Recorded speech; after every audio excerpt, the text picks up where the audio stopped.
baduun barbaachisu mee namni sagalee isinii ta'uudhaaf sagalee Oromoo ta'aa jirta bareedaadha sibira jirraa feesbuuka fedhe aga fedhe yoo si adaban feesbuuka kee addisii feetee banatte guyyaa takkaan feesbuuka kee bakka ati jirtu sii deebifna warra jettan sheerii foloowiin na bira dhaabbadha jechuudha sheerii godhee jira jetteerta okay sheerii foloowiin na bira osin dhaabattan feesbuukni kiyya haaluma salphatti bakka duraaniitiin naa deebi'a jechuudha haga ammoo feesbuukni kun dhufutti kanumaan itti fayyadamuu danda'a jechuudha maali sirra garuu akkana ta'uun sababni isaa maali kanaaf feesbuuka addisii banannee yeroo dhufnu isin jala seennee waan adda addaa laalaa jirra qaamati poostii godha jedhee dhabe ofuma kiyya jechuudha baruuf jala seenee sheer godha jedhe poostii godha jedhee dhabe guyyarraa sin laalaa oollaa jabaadhuu jedhe bareeda kanumaaf dhufe wanti isinii dhufeefillee sanumaaf isin jalaa baduun hin barbaachisu kanaaf akka hin banneef feesbuuka kana hundi keessanuu sagalee na jala seenime mee qoo isi jala seenaa hin dadhabee nama biraa jala seenee peejii bariin qaba feesbuuka keessa irrattuu sheer godhadha jedhee dhabee bar ramisha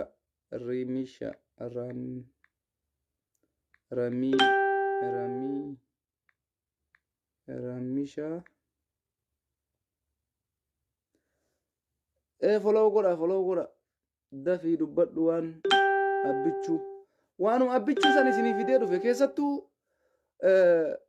ijoollee teenna ilmaan warqituu jechuudha ijoollee walloo akka baay'ee isin barbaada baay'ee isin barbaada kanaaf dhiyaadha akkasuma ijoolleen abiyyi jaalattanillee dhiyaadha waan tokko isinii qabannee dhiyaannee jirra duraan dursa assalaamu alaykum warahmatullaahi wabarakaatu feesbuuka kiyya yeroo argadhe jalatti sheer godhadha amma ammoo naa dhufuu didee nama amma sheer gootan jala seenee barbaadee dhabe sababe kanaaf har'a feesbuuka addisii banadhee dhufee jira jechuudha willkommen willkommen baga nagaan dhufte profeesar jettanii na simachuun hojii keessan ta'uudha qaba feesbuukni kiyya kun yeroo ugguramaa jira feesbuukni ahmed kadir jedhu kan isin marti hordoftan sun jechuudha kanaaf deebisee feesbuukuma maqaa kiyyaan feesbuuka bira addisii qabadhee isinii dhufe jechuudha kanaaf feesbuuka amma addisii qabannee isinii dhufne laayikii itti roobsa itti hordoftoota nama 6 qofa qaba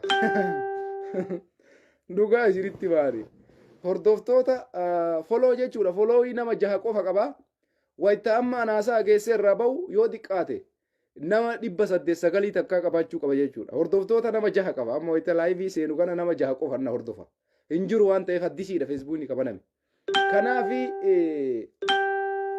kara YouTube chaanaaliitiin illee hordofuu dandeettanii liinkii isirra isinii kaa'ee jira liinkii YouTube illee jechuudha amma ka oduu qabatamaa isinii qabadhee dhufee jira waa'ee abiy ahmediin dabalatee ijoollee walloo duraan dursee baga gammaddan isiniin jenna ilmaan warqituudha sabboontota walloo ilmaan warqituu isiniin boonna isinitti gammannee jirra wallaahi jarana oromoon goota baay'ee qaba gadi nu qabanii akka nu naman taane nu godhan malee oromoon goota baay'ee qaba ijoollee walloo gurbaa amma muudama argate jechuudha tokkummaa sa'iid jechuudha nama achi laaltee ija isaa qofaan xilaan bishaan jala yaa'u jechuu gurbaan sun subhaanallah maashaallah sifaana jirra abbo oromoon marti sifaana jirti ijoollee teenna ilmaan walloo dhiisi oromoon kutaa 11 sifaana jira obboleessa kiyya tokkummaa jechuudha ka amma bifa haarawaan kantiibaa ta'ee muudame jechuudha ummata keenya walloo irratti baay'ee na boonsana ijumaan achi laaltee quufta bar dhiira gaarii yaa subhaanallah ijumaan quufee mucaasan wallaahi billaahi dhugaa rabbiititti duraan isinuma beeytaami bakkuma inni taa'u san teessuma isaa wayittiin akkanatti tas jedhee ta'a aboo kantiibaa jechuun akkana kana walloon tiyya bar jeyna qabdi bar argite takkama bootaa isaa dhaqeen finfinneedhaa ergaa dabarsuu jalqabe bar ummata keenya ummata finfinnee qeerroo oromiyaa keessa isinii dhufa gabrummaa jalan teettan isiniin jechuu jira ka gurbaa warqituu يا سلام والله بالله دوغا اسنيتي ما توكما سعيد وجولي والله ديرتي كيسن نفاتني ديمو قبدا ilmaan warqitu jechuudha. Goota akkanaa kana qabdan ka teessuma isaa akkanatti nama meeqatu isa laalee fincaayaa jira. Xilaata meeqatu bishaan ofirra gannaqaa jira muddamee jechuudha. Tokkummaa Sa'iid san laalee jechuudha. Bulchiinsa magaalaa Walloo Addisii amma muudame jechuudha. Yaa subhaanallah. Das nama jira bakka. Oromoo jechuun goota akkanaa kana qabdi. Ka yoo achi laalte ijumaan qofaan xilaanni sodaatee fincaa'u. Kana amma dhaamsi ani isinii dhaamu uummanni kennu uummanni Walloo jala hiriira. Ijaarama keessaaf alaan tumsaafi. Sifaana jirra jedhaani warri biyya keessa jirtan. Warri biyya alaa jirtan jabaadhu jedhaani hojii isaatitti akka inni cimee hojjetu. Kaleessallee isiniif wareegama kafale gara fuulduraatittis isiniif wareegama kafalaa jechuudha. Kanaafi tokkummaa Sa'iid bara hojii gaarii bara qananii Walloo bira kuttee Oromiyaa fi Finfinnee bilisoomsitee abbaa Oromiyaa akka nu gootu abdii qabnaa siin jenna boo. Ati kantiibaa Walloo qofaa miti. Bulchiinsa uummata keenya Walloo qofaa miti. Oromiyaan guutuun abdii sirra keettee jirti. Nutis abdannee jirra. Ummanni Oromoo hundi abdii sirra kaa'ee jira. Kanaafi baay'ee itti sii gammannee jirra. Bara hojii gaarii si haa ta'u. Ijoolleen teenya ammoo ijoollee Walloo ilmaan qaqqaalii ifaajeen keessan lafatti hin banne. Wareegamni keessan lafatti hin banne. Dirooniin Abiy Ahmed yeroo 51 rukute Walloo 51 mee ilaalaa jiran. Yeroo 51 dirooniin si rukutu jechuun waan taphaatii miti. Walloo wareegama qaalii kafaltee abbaa biyyummaa isii goonfachaa jirti. Wareegama qaalii lafee isaaniitiin dhiiga ilmaan isaaniitiin wareegama qaalii kafalanii har'a gurbaa jaalatan kantiibaa sanachi kaatan.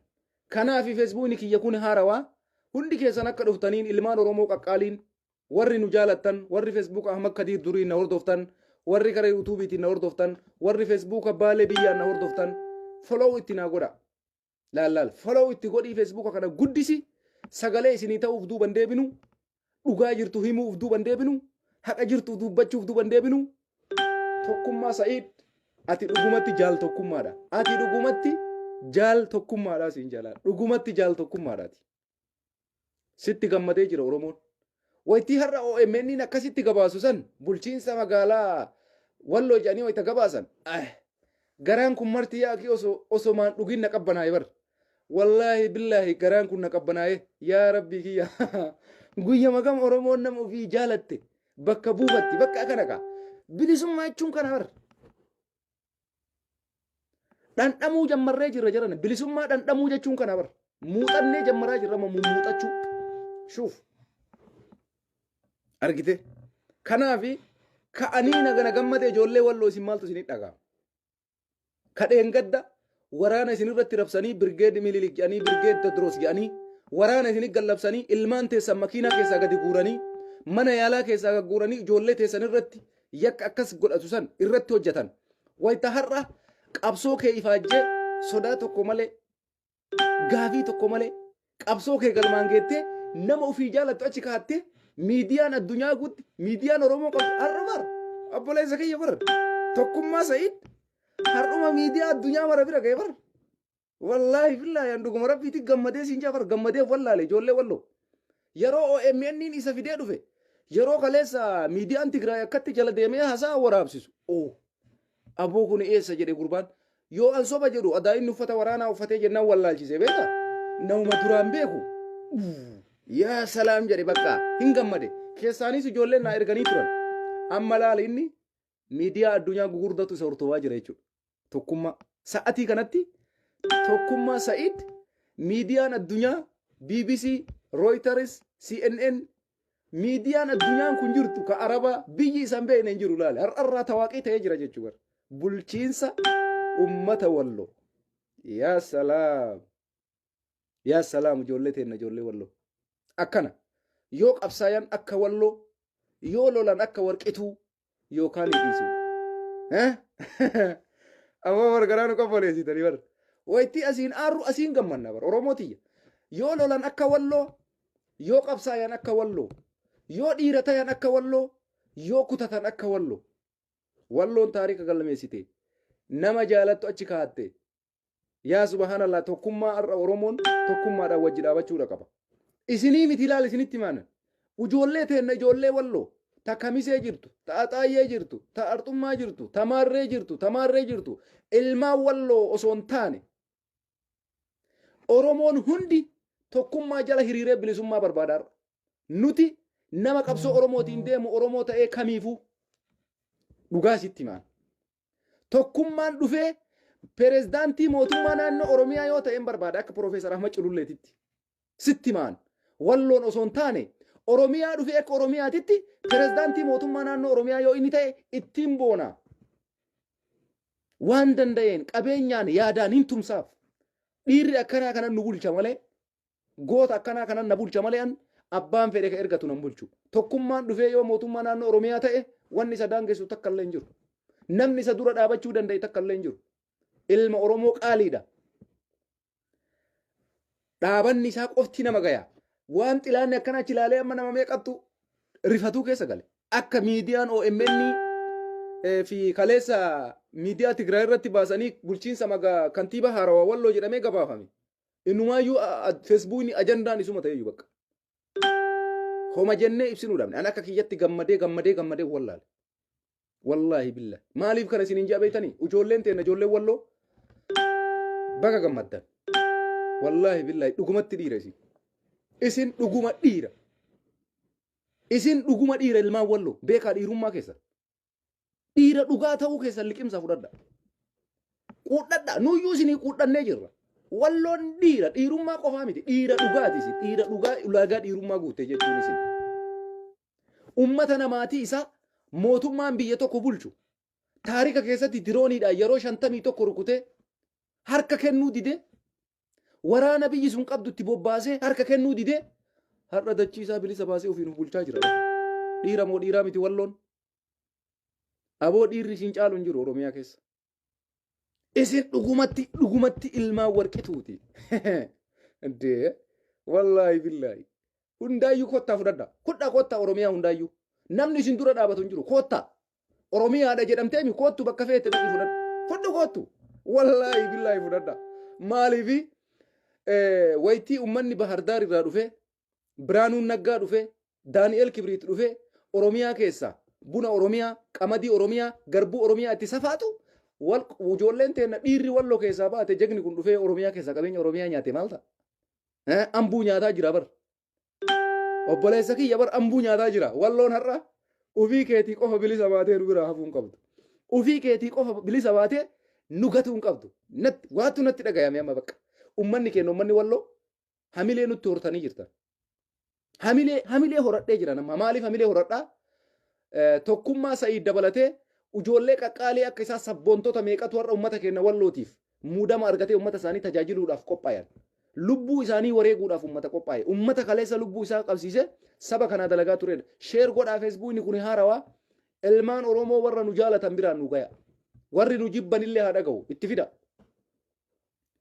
osoo gadheen takka jarri tunomaan fidduraa sama keessa fiidi jettuun osoo ergamtuun takka jarri tunomaan fiddoomaa harkaan qabdu jettuun kilaashii ma qofaan injifatte ijoolleen kilaashii qofaan taankii tokko osoo hin fayyadamin madfii osoo hin fayyadamin siigalee jeettii osoo hin fayyadamin diroonii osoo hin fayyadamin kilaashii qofaan injifatte Walloon kilaashii qofaan yes quudhannee jirra isin faana jirra kanaaf dhiira jechuun ta'u ulaagaa isii guuttee asirratti maal isin jechuu barbaada nuti akka Oromootitti tokkummaa Sa'iid sifaana jirra Oromoon kutaa 11 sifaana jira yoo dandeette obboleessa kiyya kantiibaa magaalaa Finfinnee ta'uu mirga qabda yoo dandeette obboleessa kiyya mootummaa naannoo Oromiyaa ta'uu namni si daangessu takka jiru dhugaa siif himaan Finfinnee keessa taa'ee warri fataa zanaa jedhu kun warra bar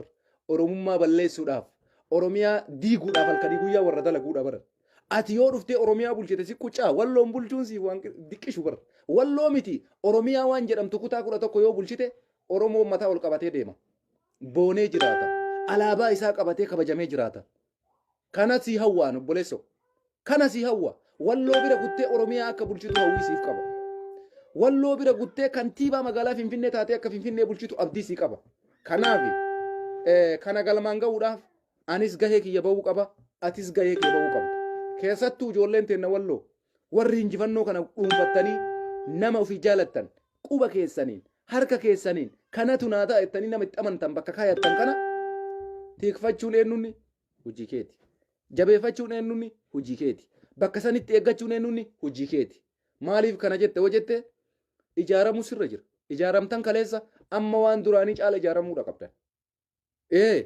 Akkuma jabeenni kee dabalu shuuf ijoollee teenya ijoollee walloo dhagaa isinitti himaan.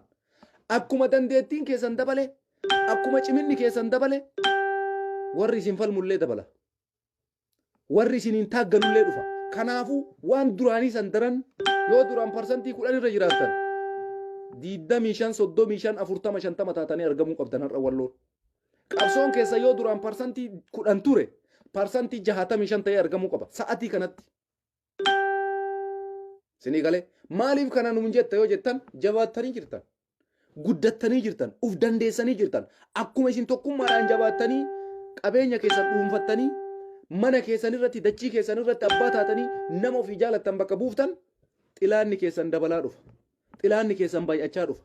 Xilaanni keessan daran dabalaa dhufa. Kanaafi sakandii takkaaf ija libsachuun isinirra hin jiru. Maaliif? Akkuma deemtee ati ol guddattuun xilaanni keellee guddachaa dhufa. Yoo ati ammoo bakkuma kaleessaa san jiraatte hin ta'u. Bira deemuu qabda, ol fagaachuu qabda. Ol fagaachuu jechuun maali? Keessaaf alaan kontaaktii qabaachuu qabda. Oromiyaa keessatti damee ijaarachuu qaba. Tokkummaa Sa'iid. Walloo qofaa miti ati har'a bulchiinsa walloo qofaa miti. Bulchiinsa Oromiyaa hundaati. Oromiyaan hundi abdii sirra keettee jirti. An abdii sirra kaaye. Oromoon kutaa kudha tokko si abdata. Ati ilma Oromooti waan taateef Oromoo qulqulluu dhugaan akkasii kana kanu bulchuu qabu. Nuti eenyumaayyuu hin tuffannu nama saba kanaaf quudhamu. Nama saba kanaaf cinqamu si faana jirra. Ijoollee walloo osoo hin taane Oromoon guutuun abdii sirra kaayee jira siin jaa. Ergaan ati dabartitees ittiin boonaan. Qeerroon Finfinnee keessa jirtan hayyuun keessan mana hidhaatii osoo darramu beekaan kee mana hidhaatiitti osoo dibu teetteen ciisini gadi bayii karaa hundaan fulaa itti cufi harka kennachiisi xilaata ka jedhu ergaa dabarsee jechuudha. Laal shuuf warra qabsoo itti beeku warra.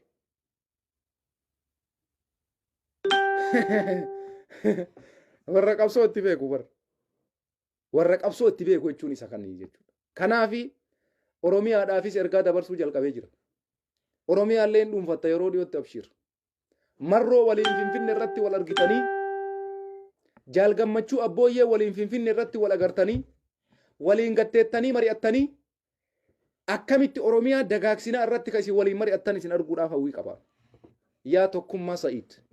Si gala marroo dabalatee si dabalatee qabsaa'ota waraana adda bilisummaa Oromoo dabalatee hayyoota keenya mana hidhaa jiran yoo lubbuudhaan jiraatan dabalatee Finfinnee keessa teettanii yeroo isin waa'ee Oromiyaa irratti marii gootan isin arguu qaba jatiyya.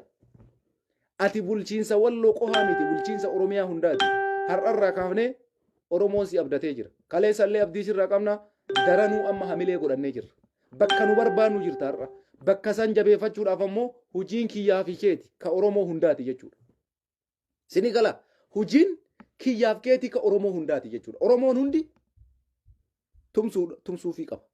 Ummanni keenya ummanni walloo daran ijaaramuudha qaba. Daangaa isaa eeggachuu, katamaa isaa eeggachuu, magaalaa isaa eeggachuu, nageenya isaa eeggachuu, ummata isaa ijaaruu. Kanarratti hojiin keessan. Kanaaf tokkummaan walloo bira kutee yeroo dhiyootti waraana adda bilisummaa Oromoo kaaba keessa jiru, asiin shawaa kaabaa keessa jiruu fi Wallagga lixaa zoonii giddugaleessa kibbaa zoonii Boorana keessaa ka dhufuun kana hunda qabsoo xumurtanii galmaan geettanii egeree Oromoo irratti egeree Oromiyaa irratti teettanii akka isin mari'attan abdii qaba jechuudha. Kanaaf Oromootiyya baay'ee galatoomaadha. Gammannee likkii taruun nurra hin jiru. Mirqaannee likkii taruun qabu.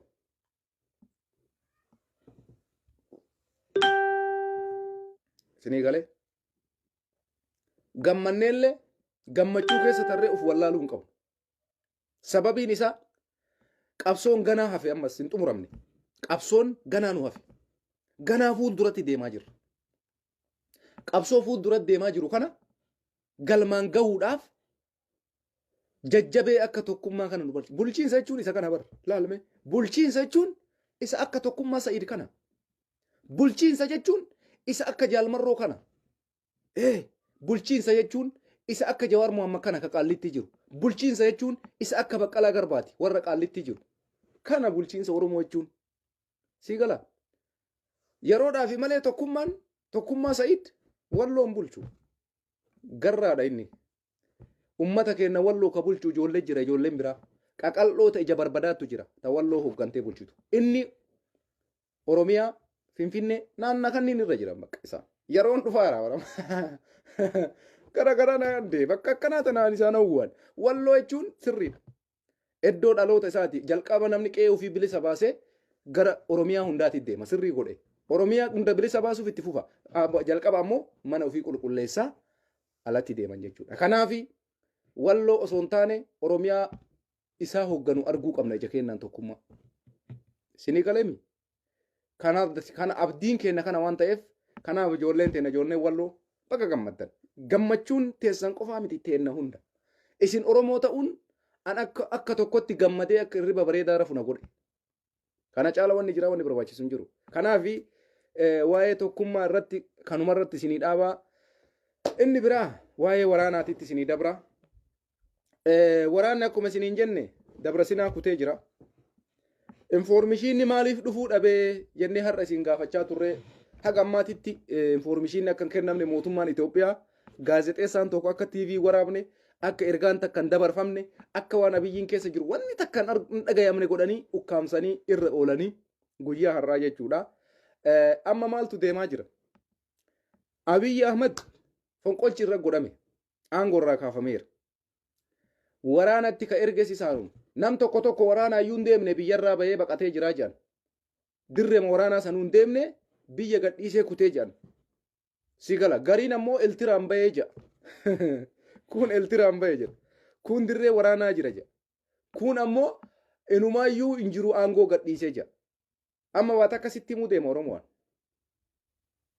abiyyiin ahmad oromoodha jennee wal karaakaraa turre saa isin marti akka jechaa turtanii nama amma jala deemee koomantii waan hin taane barreessu jira abiyyiin oromoo jennee yeroo dheeraaf wal karaakaraa turre wanti sun torbee laman caaltu adda bahuudhaaf maaliif kana jetta yoo jettan oppodiyoon oromiyaa hunda keessaa booyaa jirti har'a akkamitti dammaqaa mokonnonitti kennamaa eessan nu dhiiftee deemtaa bichuu warri jedhe warri akka Hangaasaa Ibraahim bakka seenuu dhabeera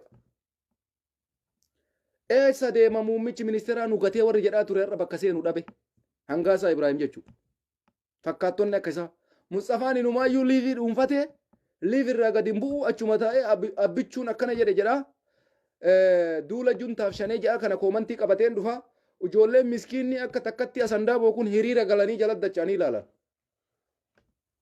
warri sammuun isaanii cufame tokkochi warri akka Mustafaa daawwatu moloon isaa tokkochi takkatti asandaabootiin garaagarummaa namni qabu hin jiru warri Mustafaa daawwatu tokko namni sammuun isaa dalagu hin jiru moloon isaa warra sammuun isaa forjidii ta'e akkatti ta'a makkasuma laala yoo inni ani sheeka jedhe dhuguma jedhan yoo inni ani doktora jedheen dhuguma jedhan yoo inni ani qeesii jedheen dhuguma jedhanii kanneen walii qabee achitti abbichuu lola deeme jedhan abbichuu aangoo dammaqaa mokonnonii tarakkabee fonqolchi irratti raawwatamee biyyaayyuu bayee ta'uufiitiifuu aangoo gadhiisee kute jarri liivii dhufanii yookaan magaalaan sun hin to'atamne jedhan yookaan abbichuun akkasee inni garuu dammaqaa mokonnonitti aangoo tarakkabee miidiyaan addunyaa miidiyaan biyyattiin qabdu hoggantoonni ol'aanoon biyyattiin qabdu xaqlaay ministeeriin Itoophiyaa dammaqaa mokonnonitti hojii kenne Itoophiyaa keessatti isa jalqabaati beeka namni osoo lubbuudhaan jiru aangoo namaa dabarse Abiy Ahmed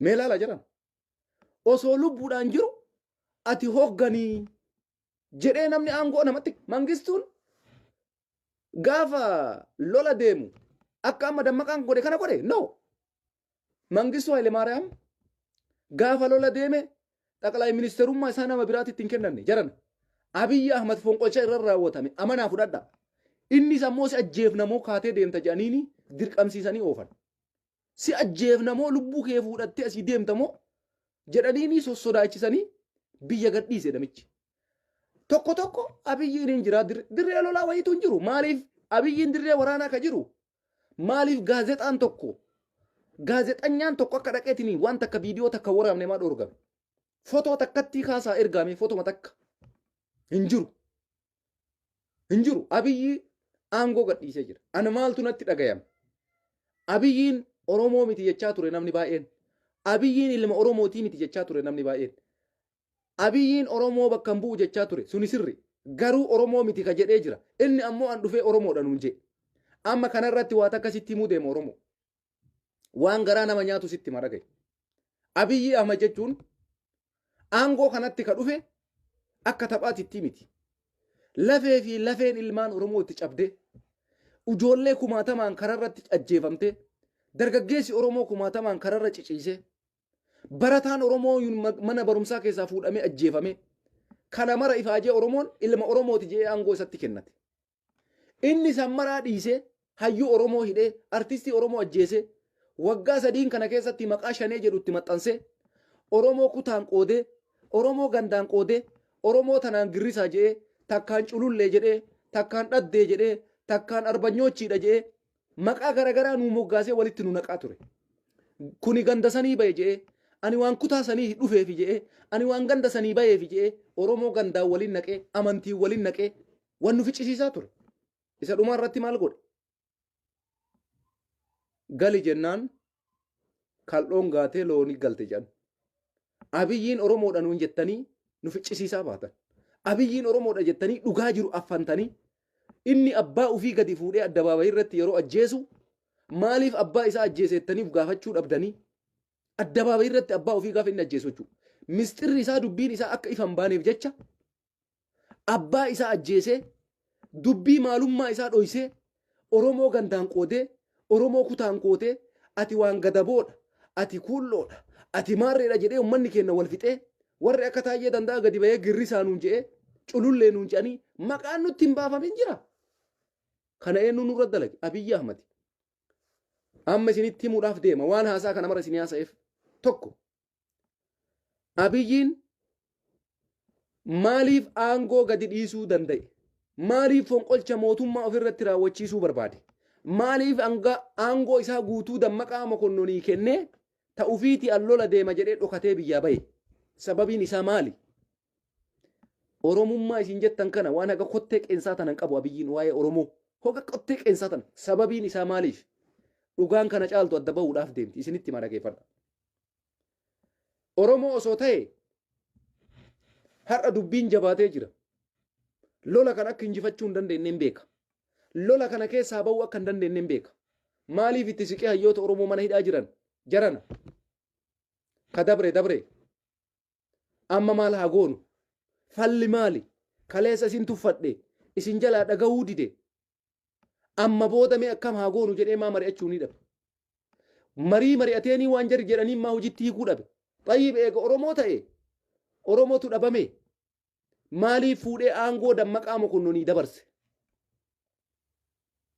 maaliif fuudhee aangoo Dammaqaa Mokonnonii dabarse jarana baramma Dammaqaan aangoo fudhatee bara sitti ma sababii isaa tokko Abiyyi yoo dirree waraanaatu ka deemu taate tokkoffaa hin booji'ama lammaffaa rasaasaan du'uu danda'a sadaffaa baqachuu danda'a carraa kana sadiintu isa eeggata yookaan booji'amu yookaan ajjeefamu yookaan baqachuu maaliif Dammaqatti aangoo kenne maaliif Dammaqaadhaa beekamtii kenne maaliif Dammaqaadhaan hojii kiyya hoggani jedhee itti kenneetiniin deeme si gurgurate moo si hin gurguranne Oromoo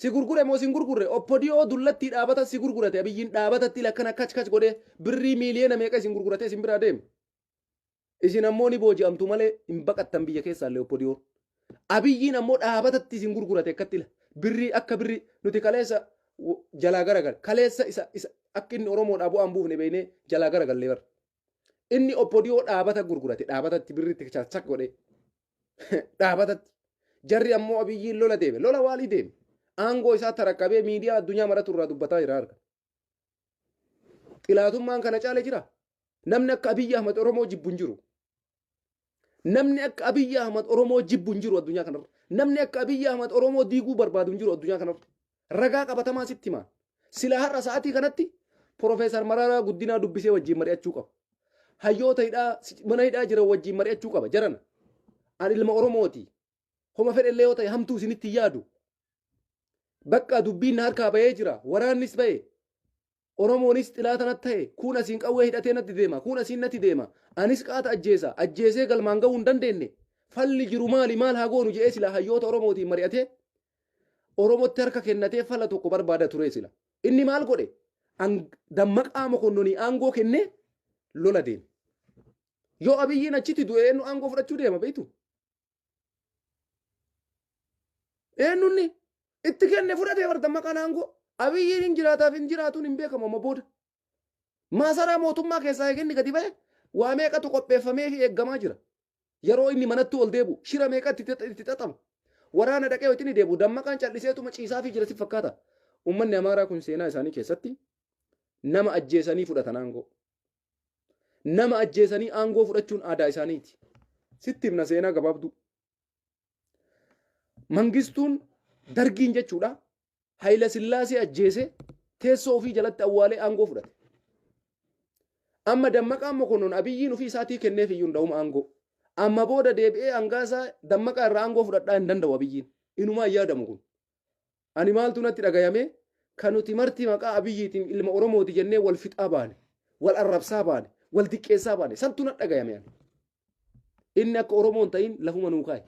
Ankaleessallee Oromoon turre, Oromoodhaaf diqqoollee hin qabsoofne, waggaa 27 dabran keessatti ilmaan Oromoo warra akka Nadhii Gammadaa, Eebbisaa Addunyaa, Usmaayyoo Muusaa, Daadhii Galaan hagaa caaluun bahutti namni lafarraa dhabamsiise Abiy Ahmed.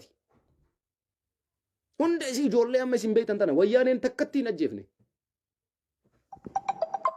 Oromoo dhumte san waggaa 27 Abiy Ahmed ficcisiise. Guutuu isii tokko tokko TPLF waggaa 27 nu fixxee Eebbisaa Addunyaa namni ajjeese Abiyyiidha. Maal gootanii Tigraayitti quba qabdan? Abbaa Duulaa Gammadaa faatu ajjeese. Awwaluu Abdii faatu ajjeese. Alamuu Simee faatu ajjeese Eebbisaa Addunyaa. Isin ammoo Tigreetti quba qabdan. Tigreen Eebbisaa ajjeefte. Hacaaluu Tigreetu ajjeese.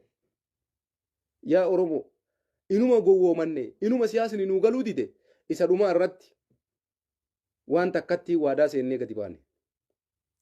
Dhugaa sitti himan duguuggaa sanyii waggaa 27 dabare Oromoo irratti raawwatame hunda isaa oppodiyoon nurra raawwate. Ummata Oromoo ajjeefame hunda isaa oppodiyootu ajjeese. Ummata Oromoo yuunivarsiitii keessa dhume hunda isaa oppodiyoo ficcisiise. Abbaa feete ta'e abbaa Duulaa Gammadaa fa'a jara kanniintu ficcisiise ilmaan Oromoo hunda isii argite sababii isiif himaan har'a Tigraay waggaa 3 kana Maqaleetti galtee turte.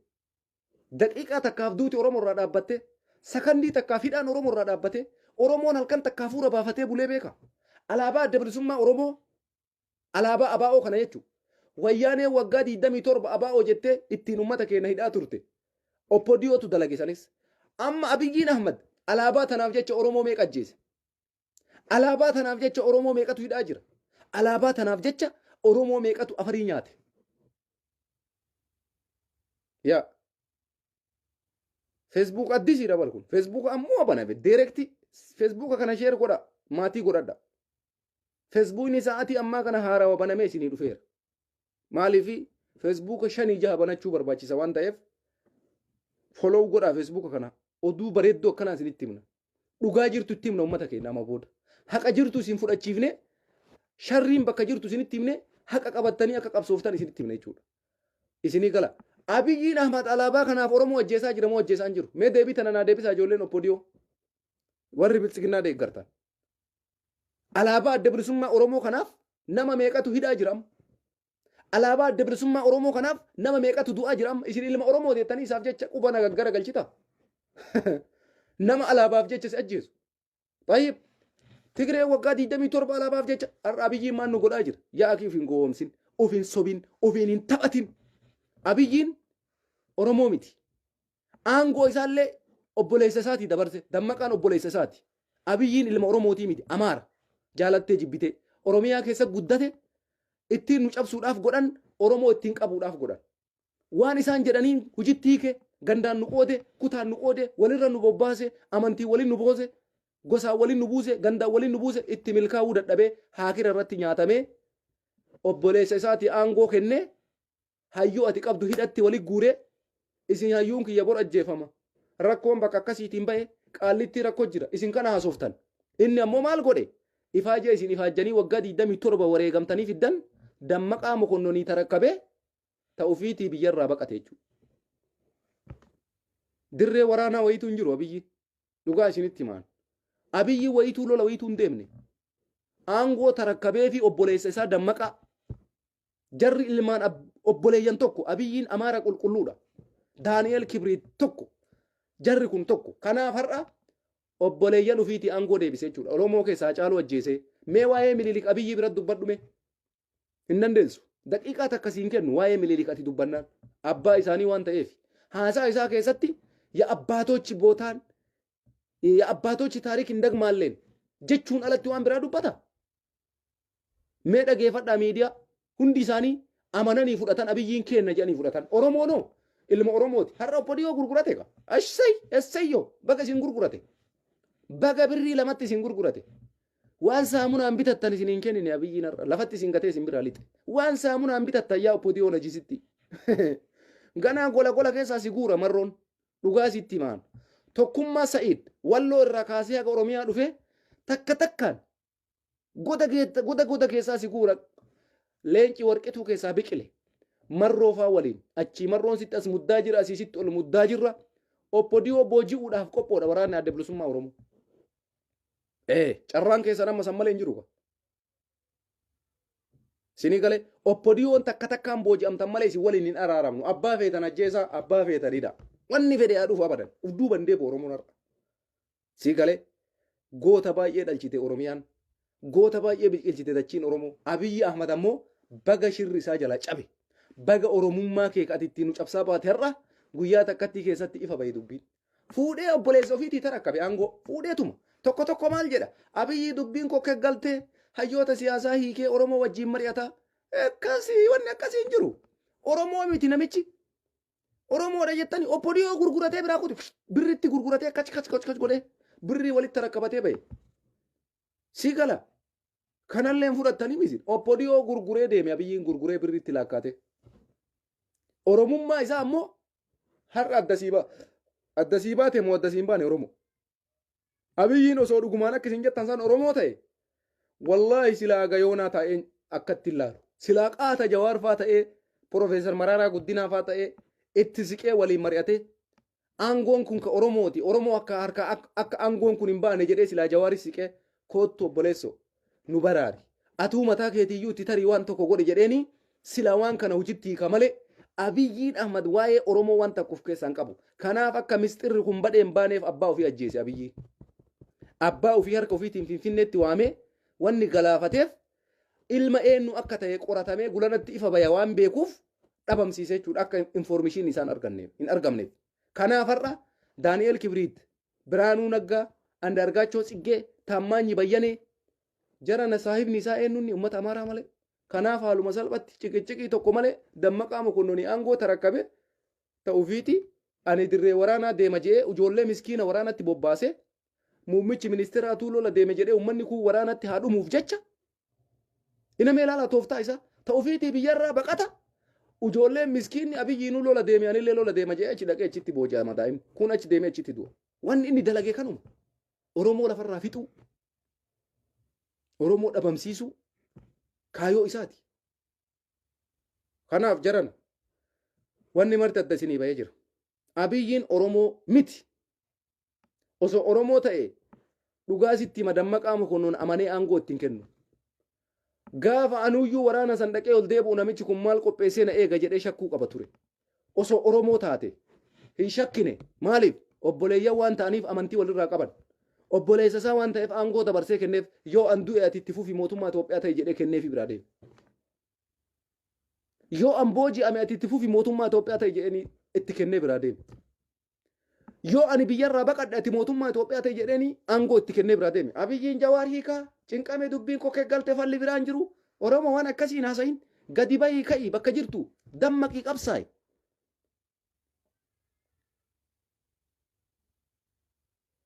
Dhugaasitti maan gadi bahii qabsaa'i abiyyiin har'a isa dhumaa irratti nutti mul'ise namni har'a dubbiin siin galin amma immoo tokko maal jedha kijibinaa isin dubbiba kijibaa maa dubbattan abiyyiin amma wayiitu aangoo dammaqatti hin kennine miidiyaa Itoophiyaattu gabaasaa jira yaa majnuun nuti bar warra dubbii qabatamaa fidee dhufu kanaaf isin injifachaa jirra dhaqii ilaali miidiyaa feete jala dammaqaa mokonnoon bakka abiyyi amma bu'ee hojjechaa jira itti tarakkabee deeme abiyyi jedhanii haasaa jira.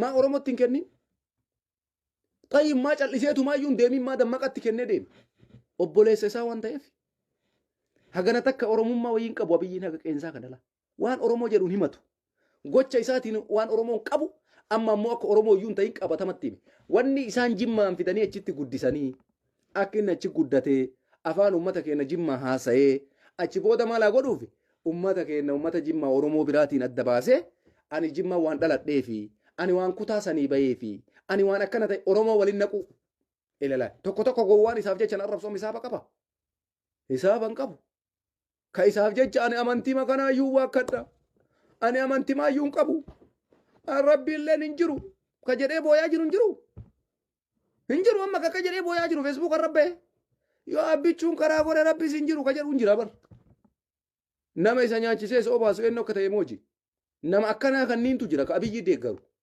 miskiina jechuu ka wanta akka hin beeyne zaata yoo akkanatti achi ilaaltu ilma namaa si fakkaatu ka waata akka hin beeyne jechuu ka ima yaa'ee magado gabbayee ol deebi'a nyaachuu dhugu allaqe maal abbo abiyyi waan fedhe yoo ta'e rabbiin jiru maaliif barbaachise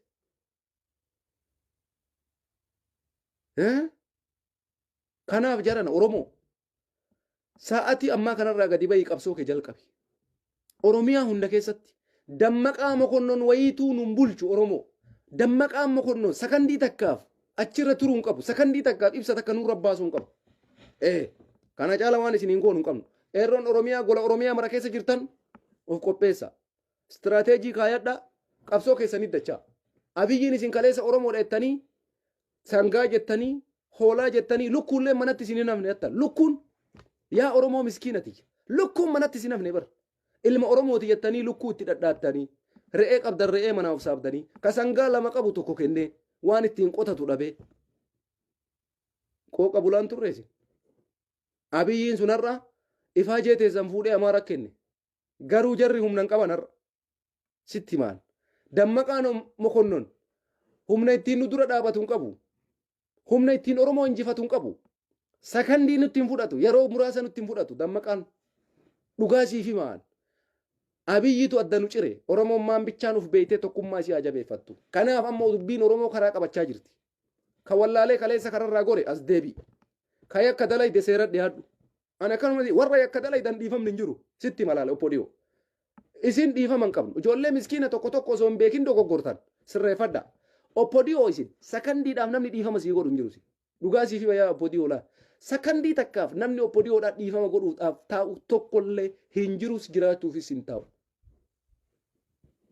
mataa dubbiiti yaa oppodiyoo laa takkaan si boojina oppodiyoo takkaan alamuu simee shimallis abdiisaa awwaluu abdii adaanech abeebee takkaan booji'amtan takkaan gara dhayxan hin qabdan birrii amma baasaa hartaniimi amma dabra zeekkeetaa birrii fe'aa jiran amma makiinaadha makiinaa amma waraanni Tigraayii fi waraanni adda bilisummaa Oromoo dabra sina kaleessa seene amma dabra zeet qabachuudhaaf waraanni kanaan birrii baankii keessaa makiinatti guuranii birrii fe'aa jiran jedhan achi keessa birrii fe'aa jiran birrii baasanii finfinneetti achi fe'aa jiran eessa dhaqa ganzaabni kun marti biyya alaatitti fe'ataa jiran wanni isaan mudate kana jiran qabeenya biyyi qabdu saamanii dheessaa jiran qabeenya biyyi qabdu gadi yaasanii bataa jiran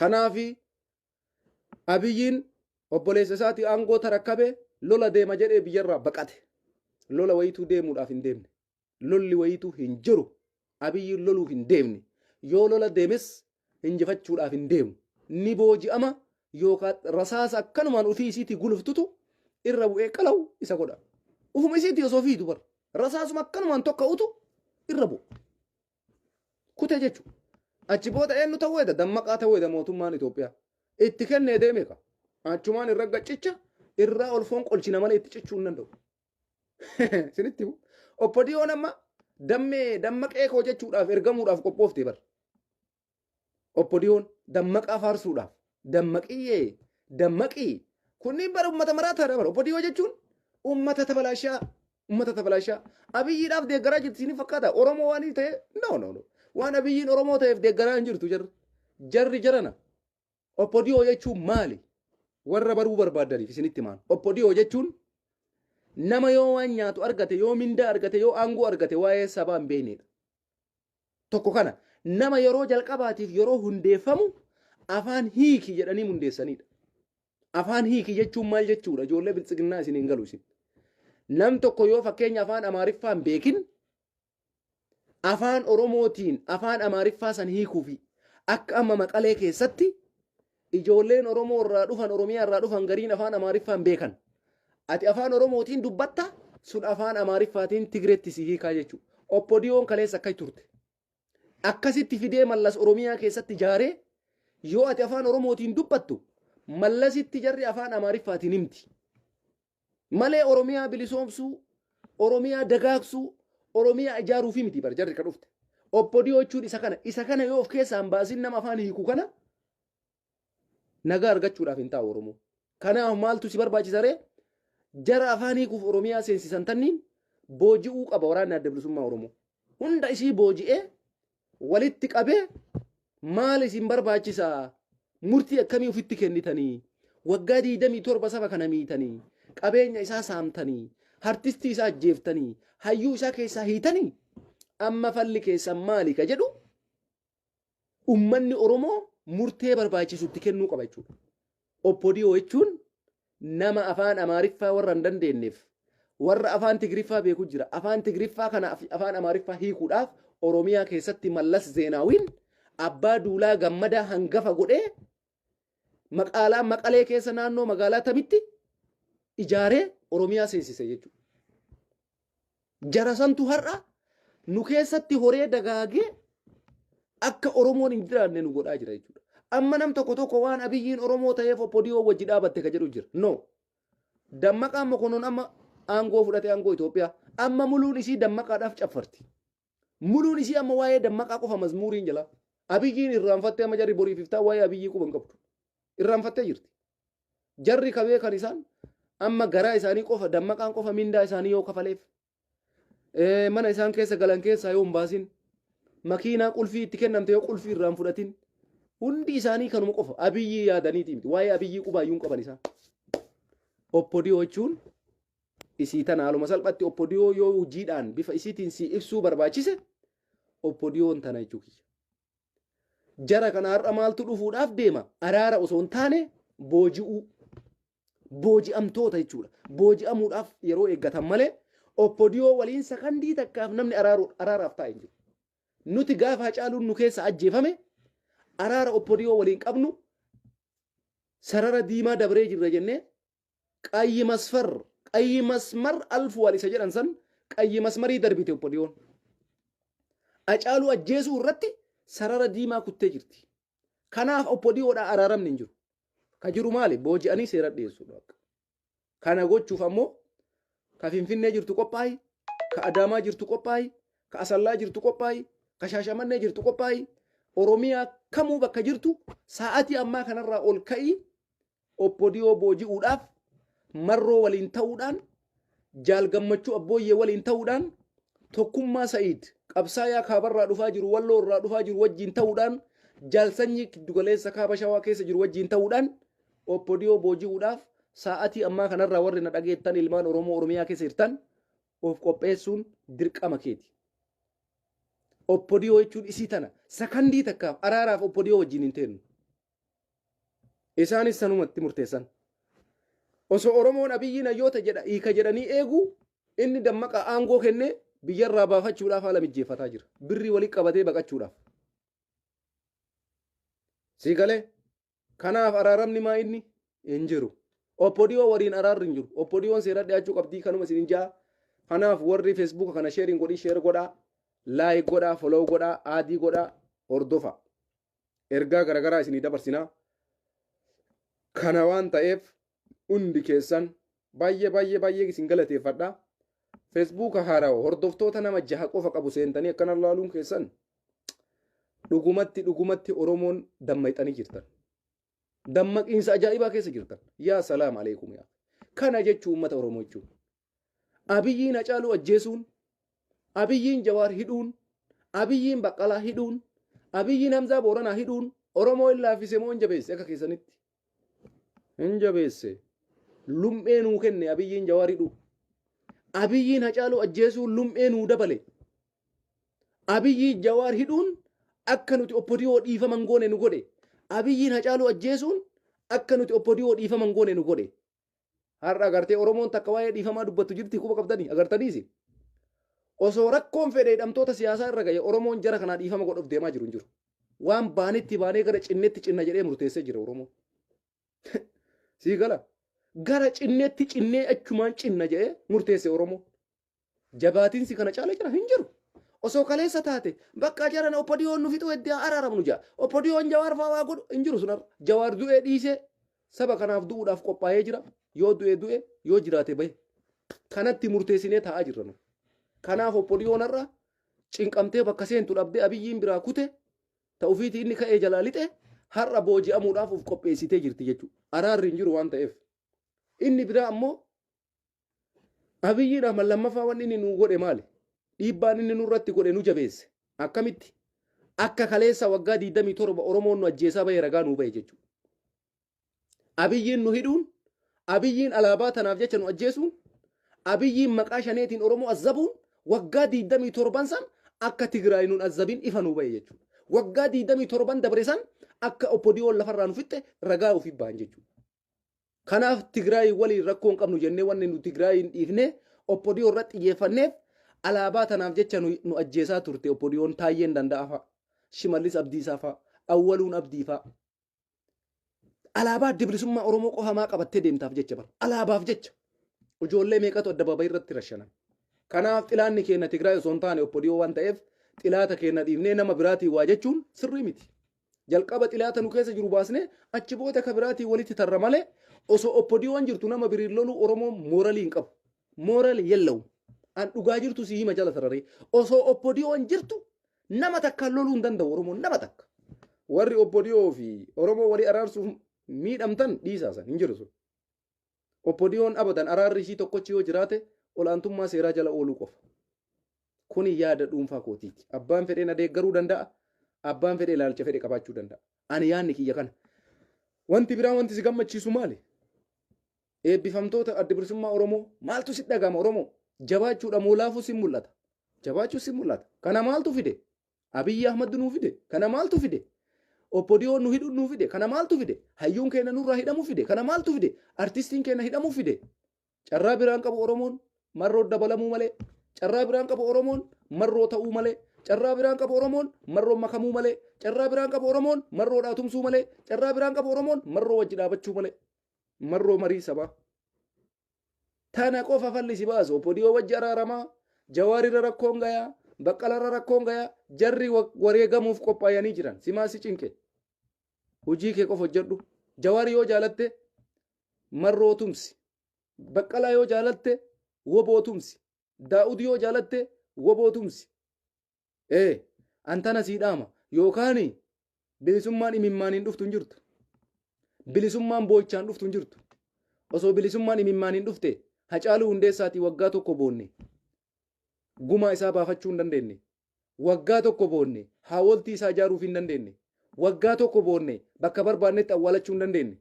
Waggaa tokko boonne nama isa ajjeese nu adabuu hin dandeenye. Waggaa tokko boonne birrii 5,000 hin bayyanii. Kuni marti daliila. Maaliif kana mara keessa deemnee sitti himna Oromoo? Haga namara wallaalaa taateetii miti. Garuu nama dubbiin tuni sirriitti itti mammalee hin galleeftu jira. Kanaaf adda adda baafnee dhugaa jirtu sinitti himna. Liqimsi fudhadhu. Jiraachuufis, bilisa ta'uufis, abbaa biyyaa ta'uufis karaan tokkochi nama si godhu. Kabajamtee akka namaatitti karaan ittiin jiraatu tokkochi karaa jaalamarroo qofa. Karaan biraa wallaahi billaahi soba. Karaan biraa kijiba. Karaan biraa ushat. Tigraay har'a imimmaaniini miti barka dhuftee Finfinnee morma jala seente. Hojjatteeti. Akka marroon amma godhe kanatti qabsoofteeti. Kanaaf akkamiin marroon deeggaree Oromoon? Har'allee gowwummaa akkasii yaadda. Oppodiyoo waliin ganaa teettee marii yaadda. No. Oppodiyoo carraan ishii takkattiin booji'amuu qofa. An dhugaa siif hima. Wallaahi billaahi sitti maallaa. Waggaa 27 dabran. Namni Oromoo lafarraa dhabamsiise. Namni Oromoo hidhaa ture oppodiyoo. Warra har'a aangorra jiru keessaa mee namni kaleessa saba kanaa qabsaa'e. Saba kanaaf wareegama kafalee jedhu tokkocha ka aangoo qabu naaf hidhame. Warra kaleessa wayyaanee dura dhaabatee falmaa ture. Warra kaleessa wayyaanee dura dhaabatee cichee lubbuu fi qabsiisee taaggalaa ture. Nam takka naaf hidhame nama aangoo qabu. Hundi isii warra waggaa 27 Tigraay ergamaa turetu har'a akka nama ofii isiitii qulqulluuf goote ijoollee hiyyeessaa lola ooftee fixaa jirti. Gowwoomsitee jechuudha. Ani ilma Oromooti waggaa 27 garuu ilma Tigraay ta'anii TPLF dha ergamaa turan. Har'a maaltu ilma Oromoo isaan godhe? Ilma Oromoo eegataan ammoo alaabaa adda bilisummaa Oromootiif si ajjeesummaa barbaachise. Oromoo eegataan ammoo shanee jedhanii si ajjeesummaa barbaachise. Oromoo eegataan ammoo Oromummaa isaanii waakkatanii sirna kaleessaa nugusoota Minilikitti amanuu qabda jedhanii maaltu si dhiituu gahe? Oromoo eegatee Hayila Sillaasee fudhadhu jedhee maaltu si dhiituu gahe? Oromoo eegatee ammoo akka Biraanuun Naggaa jedhe, akka Daani'el Gibriit jedhe, akka Suyum Masfin jedhe, akkasitti malee hin deemin jedhee si kabaluu maaltu barbaachise? No. Kuni sirna Oromootii miti. Oromoo waan isaa ta'uun beeka, waan isaan taaneen beeka. Kanaaf jaran bakka jirtanii gadi bayaa Oromoo. Dammaqaan Mokonnon Abiyyiin obboleessa isaati. Aangoo dabarsee fi kenneef. Yoo gadi baanee hayyoota teenna baafanna. Yoo baafachuullee dadhabne Oromiyaa bilisa goona. Yoo jarri jiraatanii gadi bayaa wajjin biyya teenya irratti abbaa biyyaa taana ka jettan taate bakka jirtanii dhaamsanuu isinii dhaamnu malee ofii keessanii fala barbaada. Akkaataa qabsaa'uu dandeettanitti uf gurmeessa. Sochii keessan jalqaba adda durummaadhaan waamicha isinii godhee jira. Akka dandeettutti akka qabsoon sii mijaa'utti bifa sii miidhuu hin dandeenyeen sochii jalqabi ammarra kaasi. Marroo dabalamte sochii duraan gootu ka uggura geejjibaa goote kara kamiinuu kara sii mijaa'een qabsoo deebi'uun dirqama keeti. Warri marroo dabalamaa jiru suni irra caalaa filatamaadha sun. Karaa marroo jechuudha. Warri karaa marroo irraa fagoo jirtanis haala biraatiin akkana qabsoofnaa haga marroo wal bira geennutti marroofis haala kanaan qabsoon salphachuu danda'a. Yoo nu dhiibbaa akkalaa goone marrooleen haala salphaan Finfinnee seenuu danda'a warri jettan pilaanii keessan baasaa bakka jirtanirra waamicha kabajaa gadi bayaa sochii godha. Saniin gara kaanitti waan dammaqaalleen ganaa waggaa 2-3 eega keessa isin dhiituuf hin jiru.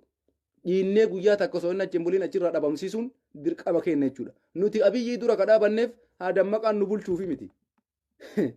Oppodiyoon haa ergamtuuf Oromoon takka dammaqaa ergamu hin jiru. Oromoon takka gurra isaa micciirree achii kaafna isallee gurra isaa micciirree.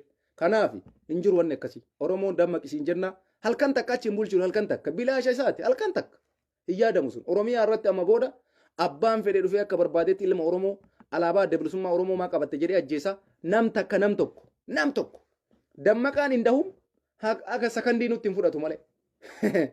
Abiyyi immaan bichaan dubbiin isaatuun dhugaa haa taatume sakandii takka dammaqaa Mokonnon hafarsee dhabamsiisa Oromoo yeroo itti fudhatu yeroo arguuf teessan. Hayti jirtu tanum hin danda'amu. Dammaqaa wayituu bakka Abiyyi Ahmed bu'uu hin danda'u. Abadan tasumallee. Hin fedhu Oromoon nama akkana. Tasuma sakandii takkaaf. Hin yaadamoonni akkasii. Tasumallee. Isin warri kaleessa Abiyyi ergamaa baatan ergamaaf dammaqaallee wallaahi nuti sakandii takkaaf ittiin kenninu carraa. Sakandii takkaaf jechuudha. Dammaqaan dhufee maarreen dhufee maanqoon dhufee hin jiru wanni akkasii nu bira. Oromoon akka Oromootitti jiraachuu qaba. Fakkeenya qabsoo kennaa wallorra laaluu dandeessan. Nuti qabsoo dhugaata akkanaa tanaaf qabsoofna. Hayyuun isaa ka ummanni jaalatu aangootti dhufu barbaanna malee Abiyyiin akkuma fedha isaatiin ka'ee dammaqatti aangoo kenne. Wallaahu akbar. Muummicha ministeeraa dammaqaa si laallaka. Muummicha ministeeraati. Hin jiru. Irraanfadha. Wanni akkasii tasumallee hin jiru. Kanaaf Oromoon bakka jirtu dammaqi akka jedhame kana fa'a Abiyyiin dammaqatti kenninaan inumaayyuu qabsoon nu salphate iyyuu nda'u. Dogoggoraan kakaleessa Oromoo jedhee nu falmaa ture. Har'a waan jedhee na falmu waan hin qabu.